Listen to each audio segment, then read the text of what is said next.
Assalamualaikum warahmatullahi wabarakatuh. Selamat datang di tutorial Otsil tentang komunikasi tanpa menggunakan kabel.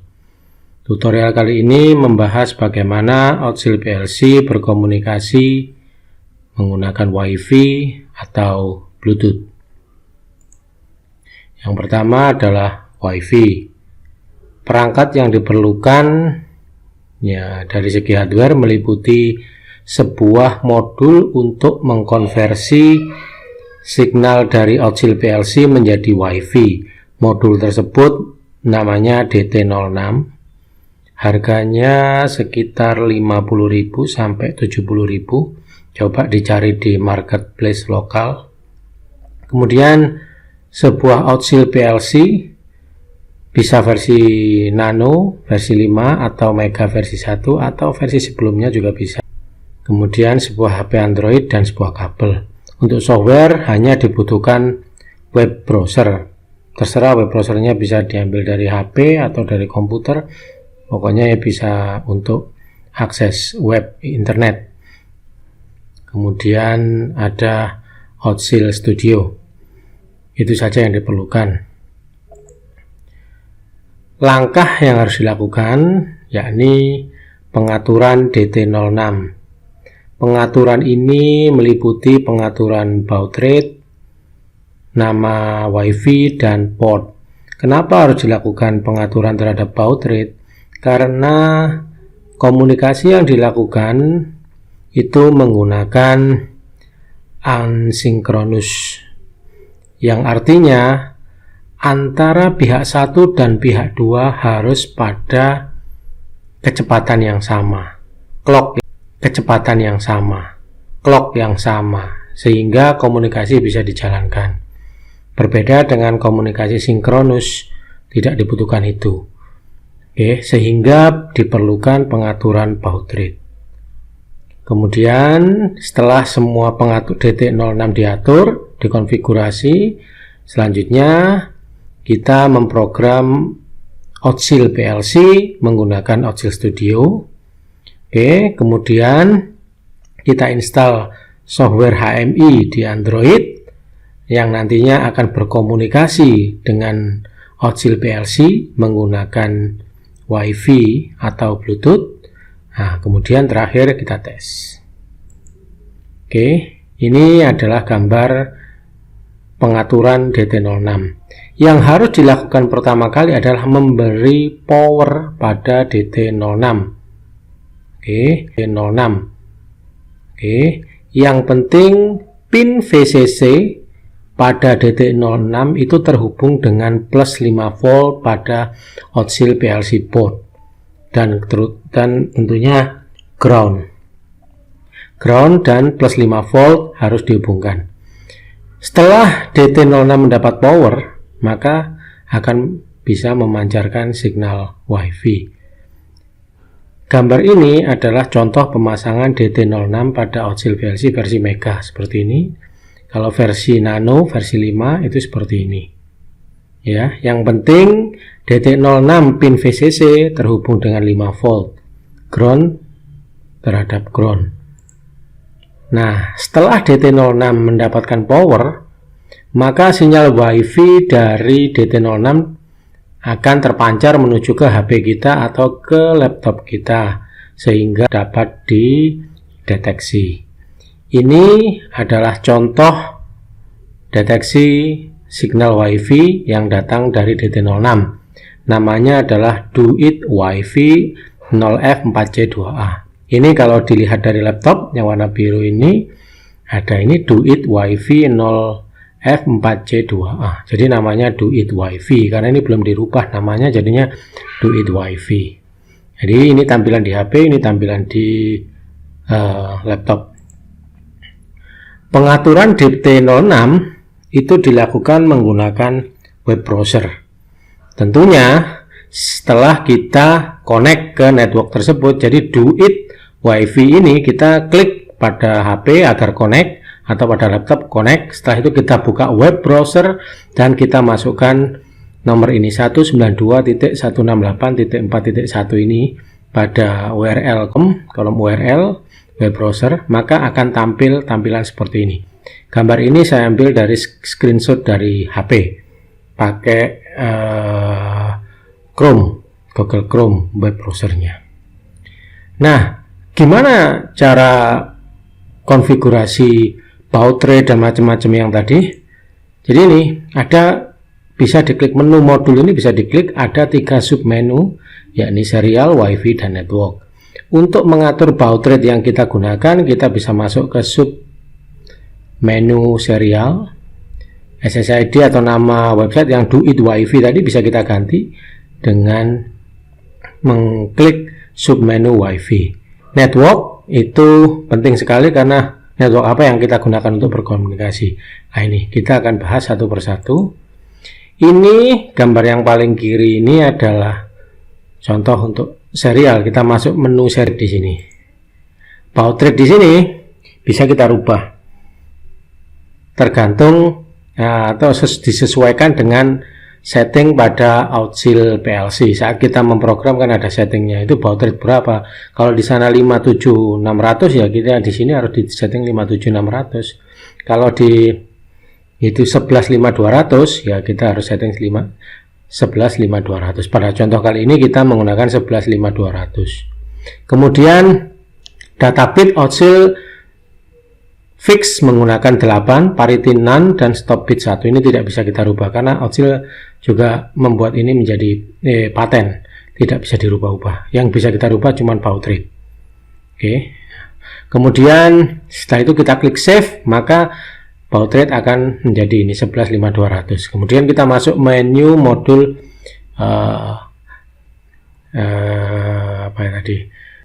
wifi.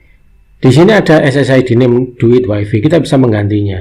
Kemudian kita klik save, maka nama akan diganti, yang lain nggak usah diperhatikan. Kemudian yang terakhir adalah socket TCP server. Di sini pada kolom menu network. Di sini yang harus kita pilih adalah TCP server dengan port 502. Selain itu kita nggak perlu. Jadi yang saya ulang, yang diperlukan ada di setting adalah ini. Pastikan bahwa data bit 8, parity none, stop bit 1. Oke, kemudian pada menu network kita harus memilih TCP server dengan port 502 atau bisa 501. Kalau 501 berarti nanti di HMI juga harus 501. Tapi di sini kita coba menggunakan percobaan ini, kita menggunakan 502 saja, tidak ada bedanya. Oke, ini adalah setting untuk DT06. Apakah DT06? Apakah sudah selesai setting? Ya, kalau kita sudah save berarti setting sudah selesai. Nah, sekarang kita lepas dari DT06, kita bisa lepas. Kita sekarang fokus memprogram Outsil PLC menggunakan Outsil Studio. Jadi tadi kan kita setting 115200, maka di sini di kolom setting di Outsil Studio kita harus isi 115200 biar sama. Data bit otomatis di sini kan tidak ada settingnya karena Outsil menggunakan data bit 8, 0, dan 1. Ini pasti ini. Sudah, kalau sudah seperti ini, kita tinggal membuat ladder diagram. Sebagai contoh di sini, ladder diagram yang akan kita pakai adalah seperti ini. Ini sebagai contoh saja. Jadi sebuah switch normally open B1 menghidupkan R1. Jadi kalau B1 on, R1 on. Kemudian ada soft PWM yang setiap 1 detik sekali statusnya kan berganti, ini berkedip, berarti R2 juga ikut berkedip. Intinya R2 berkedip setiap detik, flip flop lah atau blink. Jadi R2 akan berkedip setiap 1 detik. Ini yang akan kita monitor dan kita kontrol dari HMI. Ya, kita harus membuat program ini. Nah, langkah selanjutnya adalah mengontrol Outsil PLC menggunakan HP. Yang jelas yang harus kita lakukan adalah install HMI di HP Android, itu pasti. Kemudian mengatur komunikasi pada program HMI tersebut disesuaikan dengan DT06, pengaturan pada DT06. Kemudian kita tes, itu saja. Nah, program apa yang kita install atau kita gunakan sebagai HMI? Sebenarnya banyak di Google Play Di antara adalah HMI Modbus TCP Bluetooth Free, Tesla SCADA, SCADA, HMI SCADA, dan lain-lain. Tapi yang free dan yang sering dipakai adalah Tesla SCADA dan HMI Modbus TCP. Jadi ini yang akan kita pakai sebagai contoh adalah yang nomor 1 ini, HMI Modbus TCP. Nah, ini adalah programnya. Saat kita masuk ke Google Play Store, kita klik HMI Modbus RTU, maka akan tampil seperti ini. Kita klik install, dan kita install di komputer. Ini adalah tampilan awal dari yang sebelah kiri ini, adalah tampilan awal dari HMI tersebut, seperti ini. Kita memulainya dengan klik New Project, ini maka akan tampil seperti ini. Buat project baru kita kasih nama tes gitu saja. Kemudian kita klik di pojok kanan atas ini, ya, untuk menentukan datanya dari mana. Jadi data yang akan kita berkomunikasi dengan data dari mana, itu kita klik di sini. Kita masuk ke servers list. Server kan penyedia, jadi ini penyedia data. Daftar penyedia datanya siapa saja, itu yang akan kita konfigurasi atau kita atur pada software ini. Langkahnya adalah klik tombol plus di sini, server list di sini, plus klik, kemudian akan tampil ini seperti ini. Di sebelah kiri ini kita kasih nama server pertama saja. Ini dari 192.168.41, ini adalah URL atau IP address dari DT01 tersebut. Nah, di DT06 ini dengan port 502 sesuai dengan kita harus aktifkan RTU over TCP karena Otsil PLC menggunakan protokol RTU. Jadinya tapi ini kan melalui TCP, jadi RTU over TCP harus kita aktifkan. Kalau tidak aktif, tidak akan bisa berkomunikasi. Langkah selanjutnya kita klik test connection, Pak, seperti pada gambar 2 ini, maka akan ini ada tulisan successful. Jadi connection successful. Kalau ya kita saja, kalau misalkan salah alamat atau salah port, maka tidak akan sukses. Kalau sukses, maka akan tampil seperti ini, server name, ini tampilan daftar penyedia data ini. Ini yang akan kita gunakan atau penyedia datanya untuk data pada HMI. Ini seperti ini. Jadi tampilannya akan kembali seperti ini lagi. Kita kembalikan. Untuk menambah komponen kita klik, akan muncul seperti gambar 2. Kita klik switch saja. Kita coba switch. Kita klik, kemudian kita drag. Nah, seperti ini jadinya. Gimana cara konfigurasi switch data ini? Ngambil data dari mana? Nah, kita klik saja switch 2. Kita klik choose server, berarti kita pilih datanya diambil dari mana, atau kita menulis data kemana. Nah, choose server, maka akan tampil server list. Kita klik server pertama, yang artinya kita memilih DT06 yang barusan kita konfigurasi. Oke, sudah selesai.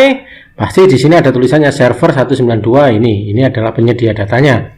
Kemudian pada alamat mana, kan banyak alamatnya, mesti pada alamat 1 itu R1, B1 atau yang macam-macam.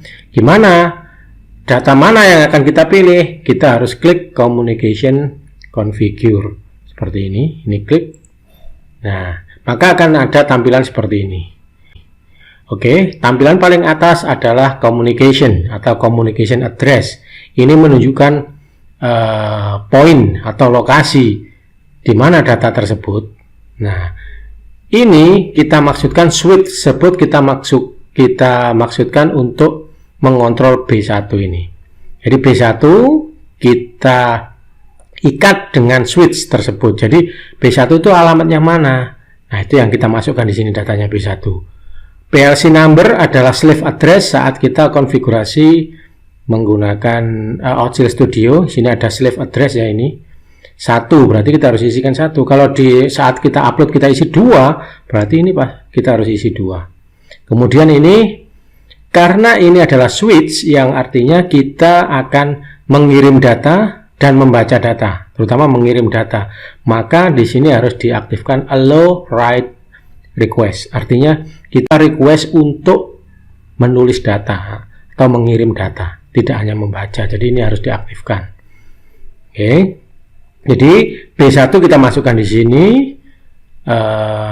Ini alamat slave. Ini adalah kalau kita ingin mengontrol, berarti ini kita harus aktifkan. Jadi B1 itu alamatnya 128, B2 alamatnya 129, B3 130. Alamat-alamat ini bisa dilihat pada buku panduan Outsil yang bisa di-download gratis di www.outsil.com. Ya, untuk R1 alamatnya 0, R2 1. Ini semua bisa dibaca di buku. PLC number 1 karena kita uploadnya menggunakan slave address 1. Kemudian ini aktif karena switch. Kemudian request type kita pakai read bit state, artinya kita membaca state dari switch. Kalau switchnya on ya kita kirim dari HMI ke PLC on. Kalau switchnya di off ya kita kirim off ke sana, sinyal off. Itulah artinya read bit state. Oke. Nah, selanjutnya kita tambah lagi. Kita ingin mencoba R2, konfigurasi R2. Kita tambah komponen, misalkan LED di sini. Choose server, ini seperti tadi kita pilih. Kita pakai yang DT06 tadi, 192.168 tersebut atau server pertama. Kemudian kita klik communication configure. Tetap ini karena kita mau mengontrol R2, berarti R2 harus dimasukkan di sini. Oke. R1 adalah 0, R2 adalah 1, berarti kita harus isi 1 di sini. Oke, PLC number 1 tetap allow write request. Karena ini cuman membaca saja, membaca LED ini hanya membaca, tidak pernah mengontrol, maka karena tidak akan, kita cuma membaca. Kemudian ini sama read bit state, karena membaca saja, ini read bit state request ini. Oke. Nah ini, jadinya kalau kita klik di sini run, B1 ini akan sesuai dengan switch. Kalau switchnya on, B1 juga on. Sehingga R1 on. R1 bisa dilihat di port PLC. Dan LED ini akan berkedip sesuai kedip LED pada Outsil PLC port. Jadi itu adalah bagaimana cara konfigurasi modul WiFi sampai kita membuat program sederhana pada HMI Android.